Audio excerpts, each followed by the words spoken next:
So, if you're a subscriber to this channel, if you're indeed watching this video, odds are it's probably because you've seen an episode of the second best baking show in British media history, Baking with Leighton. It's a show wherein I, Leighton, of the Daniel J variety, invite one of my friends into my kitchen and together we bake a good of some form, and invariably it goes well. Oh, sorry, that was invariably it goes well. It's just like liquid. Oh god. But here's the thing, I can bake, I know what I'm doing, I wrote a book on it. So there's a deep irony to the fact that all the video evidence of my baking on this channel, millions of views worth, is of failure after failure after failure. So then I had an idea. Why not prove it to you and to myself, but most crucially, to any publishers that may or may not want to offer me a deal to write an actual cookbook. Not that my original book wasn't actual, it was just self-published, and some people frown on that, but I will have you know, it has a fantastic 4-star rating on Goodreads from 2 whole reviews. So welcome to the pilot video for a series that I'm calling Baking with Leighton Redemption. In my head, when I think of this series, it has like cool, atmospheric titles, you know, a whole vibe, but that's for the future when I figured it out. So in the meantime, have this. And the first thing I'd like to redeem myself on is a Black Forest Gateau, which was made in the most recent episode of Baking with Leighton. Also, Chloe Dungay was there again. Black Forest Gateau is, I would argue, my nemesis for a number of reasons, but not least the absolute, I'll get it for you, the absolute shambles that was this recipe, which I followed to the letter. So I would argue I was lied to. And I don't like being lied to. Also, I'm stubborn and I don't know when to admit defeat. So we'll be making a Black Forest Gateau, but there's a twist because this video has a sponsor, would you believe? I'm very thrilled and pleased to say that this video is sponsored by Oatly in honor of their new Will It Swap challenge. So I will be using an Oatly product in place of a traditional dairy product in this recipe. But we'll get to that in a little bit. I thought this collaboration was a really solid opportunity to try out this kind of video and figure out what I wanted it to be. And at the moment, for this pilot episode, this debut, what I've decided to do is make 2 cakes. Because I can't decide what elements of this Black Forest Gateau specifically are vexing me so. So I thought by making 2 cakes, I could almost trial and error and see what worked in one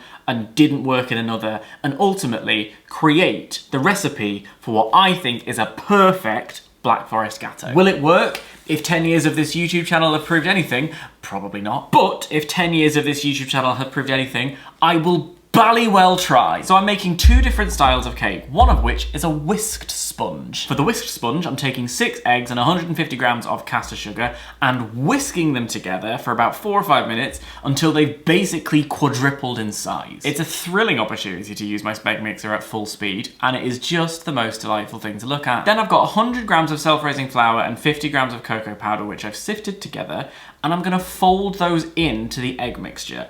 And let me just tell you, people of the internet, folding can do one. My arm hurts so much and it never seems to go well, and there's always little flecks of cocoa and I just don't know what I'm doing wrong. The important thing is you've got to spin it and fold it through. Ideally you want a metal spoon or a silicone spatula. Big circle, nice little fold until everything's incorporated. But in my experience, there is always a tiny little pocket of flour that just won't play ball. And because you're trying to keep all of the air, or at least as much of the air as physically possible in these sponges, you don't really want to go for it, which is my inclination. I just want to make it happen. Patience is not one of my virtues. But the batter tastes nice, whack it in the oven, job done. And while those are cooling, I'm gonna get on with making an all-in-one chocolate sponge, which is my more traditional go-to chocolate sponge recipe. Now for this one, we're starting with cocoa powder blended with boiling water to make a paste. Then we're whacking in eggs, sugar, flour, a bit of milk, and get into this. I'm already playing Will It Swap because rather than using cow's milk, I'm using Oatly. Look at me go. And we're also adding baking spread. Now in this recipe, I'm using an extra egg because I only had medium eggs and it called for 3 large eggs, and I figured 4 medium pretty much, give or take, you know? And it's the first rule of baking, blind confidence and a bit of arrogance will probably get you there. So here we have 2 whole cakes. Now, might I confess something to you? I'm satisfied with neither. They both look fine and I'm sure they're gonna taste great because it's a mound of chocolate, butter and sugar. It's never gonna go wrong. However, the whisked sponge, I don't know if you can hear that. I just don't like that it sounds like stepping into a pile of leaves. But I've never made a whisked sponge I'm satisfied with. This one is the best I've ever made. All right, so that's a small win. And as I pivot to this one, here's where I start wondering whether or not my oven was up to the right temperature. We have a definite sort of, I don't know if you can see this, there's a ring of dark and then a ring of light. I'm very aware that this was supposed to be me redeeming myself, but pilot episodes rarely go the way you intend them to do, and what this is allowing me the opportunity to do, I suppose, is at some point in the future, make baking with latent redemption. Either way, I'd just like to say 100% right now, I can bake, but it's fine, you know, we move. Because here, my friends, is where we get to the exciting part, and that is decoration. Black Forest Gateau is chocolate cake with cream, cherries, and kirsch, which is a vile drink that, you're supposed to have cherries in kirsch syrup. But let me tell you this, people of Britain, I have been to 4, count them, 4 supermarkets in London, and at none of these supermarkets have I found a jar of cherries in kirsch. So I say to all of these recipes that are telling me to use a jar of cherries in kirsch, that you can go and take a good long look at yourself. Brand safe. I'm gonna take the cakes and I am going to soak them liberally with kirsch, yes. And who's your daddy now? Me. What I've done is decide to compromise, right? Cherry conserve, cherry jam made. And then I've bought myself frozen cherries. And I've left them to defrost. And then here we are with, see, now that's the kind of cherry juice that I would like. If I'd done that before, I could have boiled that down. I could have boiled this juice down and made it, that's for the next attempt. But what I'm gonna do is spread a layer of jam, a layer of cream, and then I'm gonna use these whole cherries that have been thawed to sort of go in the middle and add that extra bit of bite. I know what I'm doing, I think this is genius. So before I start the assembly job, I'm gonna whip the cream, and here's where we introduce our sponsor. So, first things first, I'm gonna whip the cream. This is just regular old, fresh British double cream. And because I can't help myself, I usually like to sprinkle in about a tablespoon or so of caster sugar. Sometimes if I have it, I use vanilla syrup to go in coffee in there, and it makes a really lovely vanilla flavoured cream. But caster sugar will do just fine. That's the optimum consistency you're looking for this. Do you see how it sort of just holds its peaks? Oh, very nice, thank you. So I'm gonna pop that to one side. Now I'm gonna try out this whippable creamy Oatly. It says right on the front there, uses double cream. It says it took 6 years for it to produce. And that, I mean, that looks like double cream. That's fascinating. That looks exactly the same as normal double cream. Now, Oatly, the oat drink, has that really delicious sort of oaty flavour. I don't know if the cream is gonna have that as well. It does have that flavour. I don't know how I feel about adding any bit of sugar. Ooh. Ooh. Let's not, let's just head right into it. According to this, I can just use it as double cream and whip it. So I'll be the judge of that. Yeah, it's doing it the way I expect it to. Can you see those same lines are forming where it gets thicker?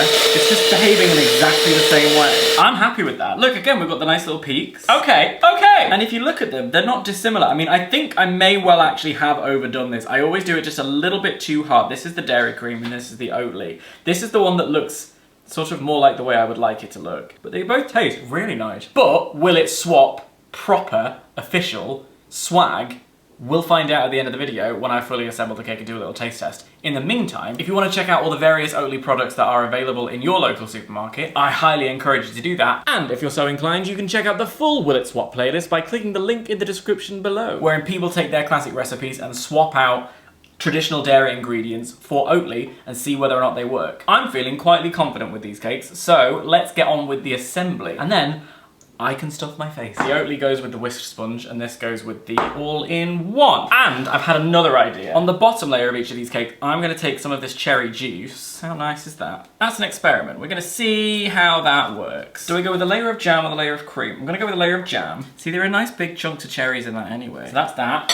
And then, and it never goes clean for me, even if it's the most pillowy, smooth cream I've ever made in my life. It always somehow, but you know what? I'm a home baker, I'm not a professional, so I think it's allowed. Top layer on. Most Black Forest Gateaux have cream all the way around the edges, but I don't trust myself. I definitely overwhipped this cream. It's redemption, everybody. And then I'm gonna take, yeah, spoonfuls of these thawed cherries. It's like a little sort of, oh, that's going badly. There's a river of juice. There's a river of juice. Why is there always a river of juice? I'm quite pleased with, it's homemade. But I think that looks all right, don't you? Like you'd eat that. Onto the whisked sponge. So we're going dairy free, and I'll swap out the double cream for the dairy free. But first, the rest of this jam. Okay, and now we're gonna take this whipped Oatly, which is far more the consistency I was after. Coax it all oh, that's like a dream. It doesn't taste as substantial as traditional double cream. It's not as heavy, which does lead me to wonder, is it gonna feel that way in my mouth? What's the mouth feel?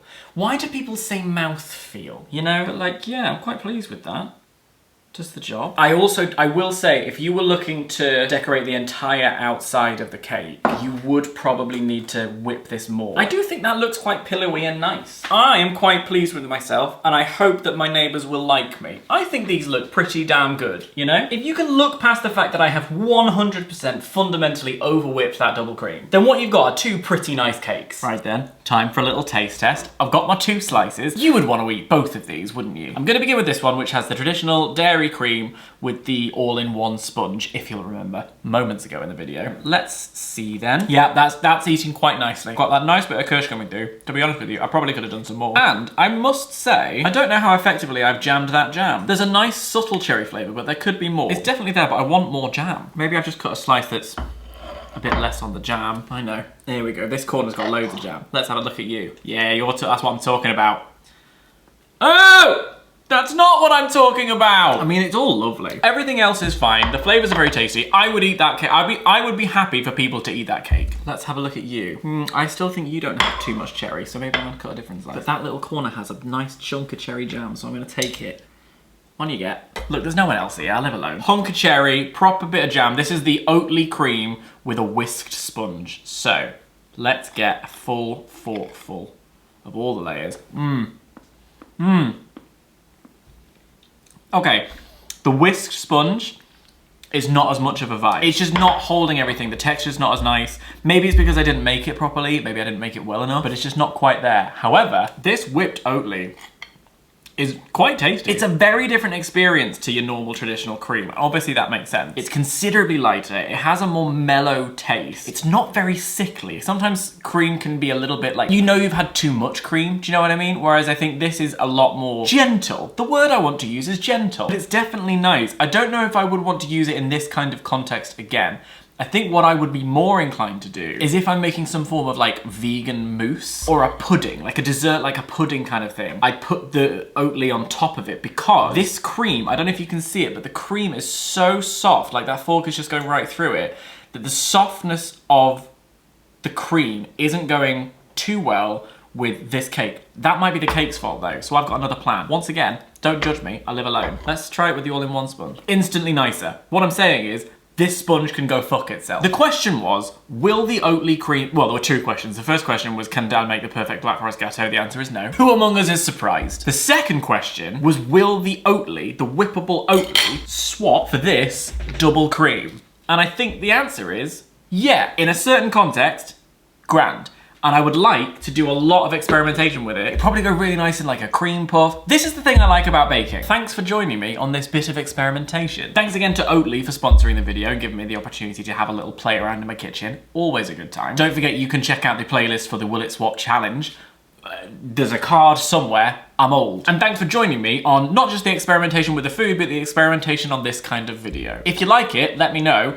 And also let me know what kind of things you would want to see from a Baking with Leighton Redemption series. Will it be more like a Nigella style show? Do you like the chaos? Could we find a way to blend Nigella's calm and comfort with absolute chaos? Is that my brand? In the meantime, be good to yourselves and each other, and I shall see you soon. Bye-bye.